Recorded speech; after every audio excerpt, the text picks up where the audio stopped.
सपने वो नहीं होते हैं जो सोते समय देखे जाते हैं, बल्कि सपने वो होते हैं जो रातों में हमें सोने नहीं देते। नमस्कार, मैं हरीश सिंह तोमर एग्जामशाला के YouTube चैनल पर फिर से आपका स्वागत करता हूं मेरे शो सिलेक्शन की बात में।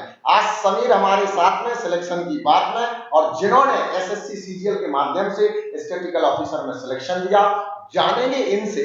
पर उससे पहले मेरी सारे दर्शकों से दरख्वास्त है कि आप सभी लोग इतना प्यार जो हमें देते रहते हैं ऐसे ही देते रहें, बस वीडियो को ज्यादा से ज्यादा लोगों तक शेयर करें। तो चलते हैं समीर सर, आपका बहुत बहुत धन्यवाद कि आप हमारे सेशन में जुड़े। कैसा महसूस कर रहे हैं इस समय आप? काफी अच्छा महसूस हो रहा है सर। अभी जब रिजल्ट आया था 8 अप्रैल को, तो 2:12 पे रिजल्ट आया था।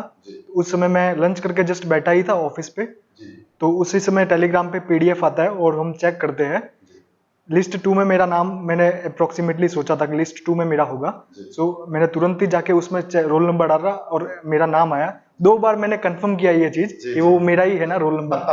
और उसके सामने हमारा रैंक था 162, all India rank 162। All India rank 162, air 162 भैया। हाँ, फिर सर उस दिन सर फिर सबको घर पे बताया, काफी सर काफी खुशी का माहौल था सर।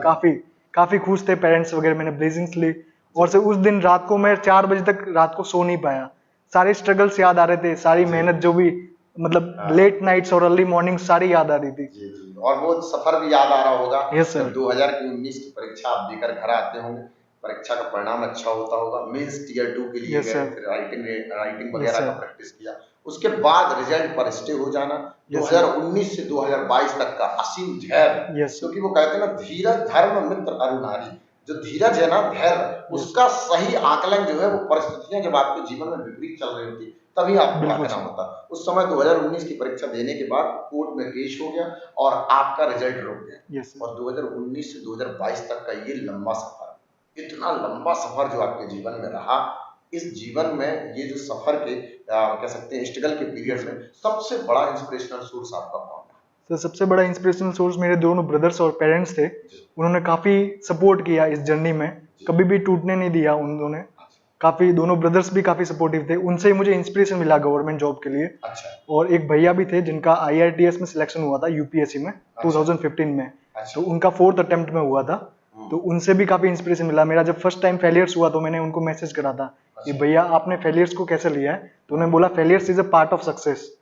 आप उसको सेपरेटली मत कर लो कि वो फेलियर्स है, it is a part of success. आपकी जर्नी कंटिन्यू ही रखो। Yes sir. तो उनसे काफी इंस्पिरेशन मिला, उनके IRTS सिलेक्शन से हमें भी काफी मोटिवेशन मिला। सिंस 10th स्टैंडर्ड दोनों भैया ने ये एग्जाम दिया था, तो उनसे उनके पेपर्स वगैरह मैंने सॉल्व करे थे। तो उसी समय से माइंड में ये था कि गवर्नमेंट जॉब SSC के लिए हमें प्रिपेयर करना है। अच्छा, और फिर 2019 की एग्जाम देते हैं और सिलेक्शन में। अच्छा देखो, सबका जैसे आप मैथ रीजनिंग इंग्लिश तो सब जगह पढ़ने की ऑप्शन मिल जाती है, एग्जामशाला के माध्यम से आप पढ़ते रहे। लेकिन सबसे बड़ी जो चीज है वो है कि जब आप अलग से किसी प्रिपरेशन या अलग से किसी डिवीजन के लिए तैयारी करते हैं, जैसे कि आप स्टैटिस्टिकल ऑफिसर के लिए तैयार कर रहे थे अपने आप को, उस समय वो सब्जेक्ट्स को मैनेज करना और साथ में ये कोर सब्जेक्ट को भी मैनेज करना कैसे करते थे? सर वो थोड़ा डिफिकल्ट होता था। जैसे प्रीलिम्स कंप्लीट हुआ तो मार्क्स अच्छे थे, हमारे आंसर की आ जाती है, उसके बेस पे आइडिया लग जाता है कि हमारा स्टेटिस्टिकल के लिए भी एक सब्जेक्ट है, हम एलिजिबल है। तो उसके लिए एक स्टेटिस्टिक्स का 200 मार्क्स का एडिशनल पेपर हमें लिखना होता है। Ministry of external affair, income tax inspector, GST inspector, उसके लिए 2 ही पेपर होते हैं, quantitative aptitude and English reading comprehension. लेकिन स्टेटिस्टिक्स के लिए आपको एडिशनल पेपर स्टेटिस्टिक्स का देना होता है, जो कि टफ होता है कंपैरेटिवली आप अगर देखोगे, क्योंकि वो पूरा टेक्निकल सब्जेक्ट है।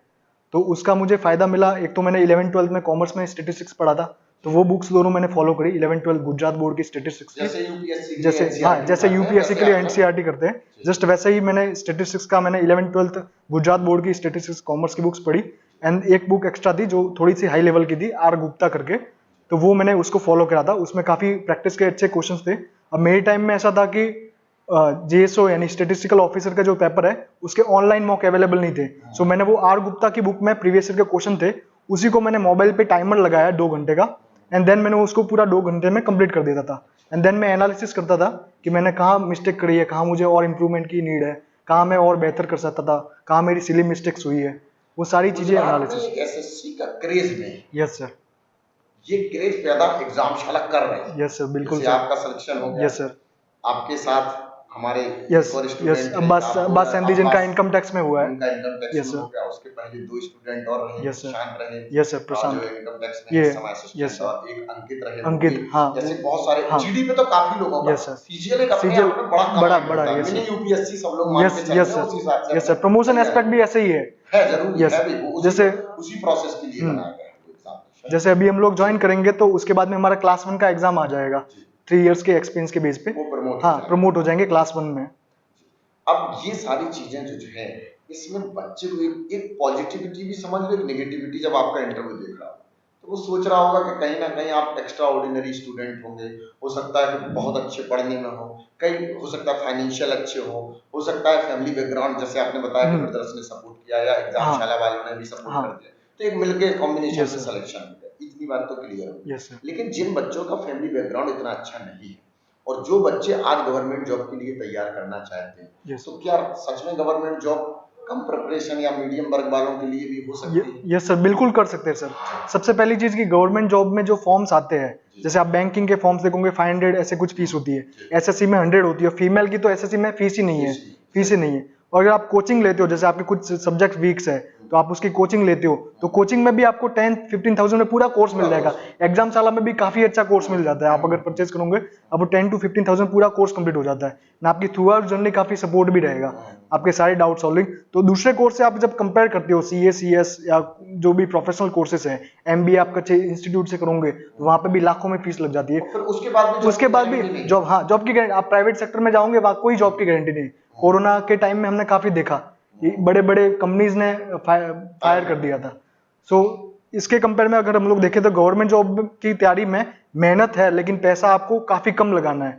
मेहनत आपको पूरी दिल से करनी है और आप इन्वेस्टमेंट कम है, रिटर्न काफी यस सर रिटर्न काफी अच्छा है। डिग्री में जैसे कि एक क्रेज है मार्केट का, यस सर। भाई बाहर जाके कोई बड़ी यस सर। डिग्री कर लो या कुछ भी कर लो, यस तो सर। वो एक ऑप्शन ऐसा है कि भाई उसमें पैसा भी खर्च यस होगा और सर। रिस्क भी। Yes sir. और इसमें ऐसा है कि मेहनत करोगे यस थोड़ा सर। पैसा होगा, जैसे आपने 10-15 हजार बोला, यस अपन तो लाइफ टाइम पढ़ाते हैं यस जब सर। तक बच्चे का यस सिलेक्शन सर। नहीं होते, सब बातें आप यस जानते सर। हैं। और यही चीज बच्चों को अगर समझ में आ गई कि इतना कम इन्वेस्टमेंट करने यस का, सर। जैसे आपने तो ग्रेजुएशन की बात की है, यस सर। कुछ बच्चे हैं जो 12th के बाद ही करते यस हैं, यस तो सर इतना बिल्कुल। बड़ा बेनिफिट। यस सर बिल्कुल। आपके हिसाब से 12th के बाद कर देनी चाहिए तैयारी? यस सर कर देनी चाहिए, बिकॉज बीकॉम या बीए या जो भी ग्रेजुएशन कर रहे हो उसमें इतना प्रेशर नहीं होता है। आप जस्ट पासिंग मार्क्स भी ला दोगे तो भी आप एसएससी में एलिजिबल हो, उसमें कोई भी दिक्कत नहीं है। गवर्नमेंट जॉब में आरबीआई को छोड़कर बहुत हाँ, कम ऐसे बहुत कम ऐसे एग्जामिनेशन है जिसमें परसेंटेज मांगे जाते हैं। Yes sir. अदरवाइज आप पास हैं तो भी आप यस अपने सर बिल्कुल। एग्जामिनेशन को प्रिपेयर कर सकते हैं। डेली का दिन का शेड्यूल क्या था, कैसी प्लानिंग करते थे, कैसे दिन को पढ़ते थे, क्या मतलब, क्योंकि हर एक बच्चा जो आज जुड़ा होगा यस सर। सबका सब टू डू लिस्ट चाहता है कि आप कैसे पढ़ाई करते थे, वो बताइए। सर मेरे शेड्यूल में 6 टास्क रहते थे बेसिकली।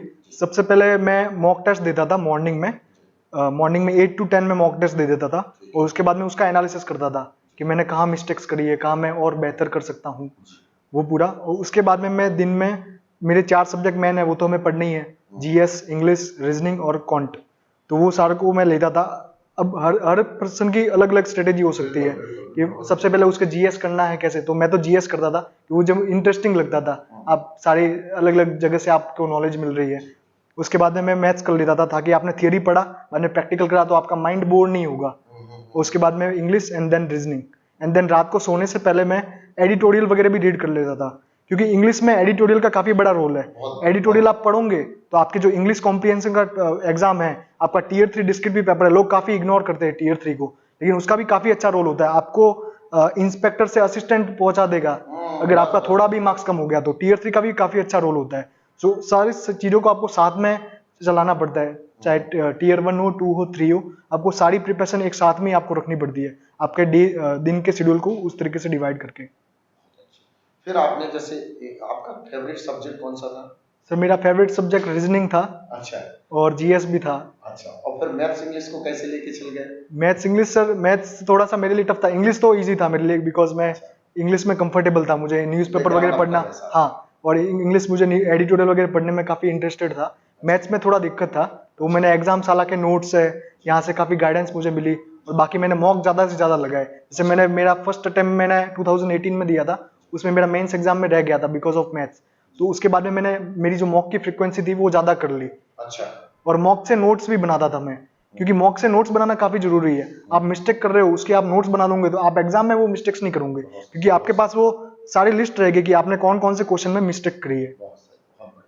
2019 की बात बताते हैं कि 2019 में ही संस्था का कह सकते हैं शुभारंभ हुआ था, शुरुआत हुई थी। 2019 की परीक्षा के जो पहली साल के बच्चे थे उन्हीं में से ये हैं और अब्बास हैं। बहुत सारे ऐसे बच्चे हैं जो 2019 में एसएससी की तैयारी एग्जामशाला से कर रहे थे, फिर उस पर स्टे लग गई और काफी लंबा समय गुजर गया। लेकिन वो कहते हैं कि सत्य परेशान होता है पर पराजित नहीं होता है, और सत्य की विजय हुई और आपका चयन हो गया। घर वाले सब खुश हो गए। किसी को स्पेशल थैंक्स कहना चाहते हैं? सर मेरे पेरेंट्स को मैं स्पेशली थैंक्स कहूंगा और मेरे दोनों ब्रदर्स को जिन्होंने काफी सपोर्ट किया इस जर्नी में। एक को तो मैं जानता हूँ। Yes sir. जी, दूसरे का नाम बताइए। यस सर, वो भावेश रावल जो भावेश कंपनी सर है और सेक्रेटरी है, गौतम सर है। और हाँ गौतम भैया जो एडवोकेट है, प्रैक्टिसिंग एडवोकेट। अच्छा, उन दोनों का काफी उन दोनों काफी सपोर्ट रहा और पेरेंट्स का भी रहा जिन्होंने टूटने नहीं दिया। भरोसा बनाया। यस सर, भरोसा बनाए रखा। बहुत बहुत धन्यवाद समीर सर, आप हमारे साथ जुड़े, मुझे बहुत अच्छा लगा। मैं चाहता हूँ कि आपके इन वचनों को, आपकी इन बातों को हमारे बच्चे फॉलो करें।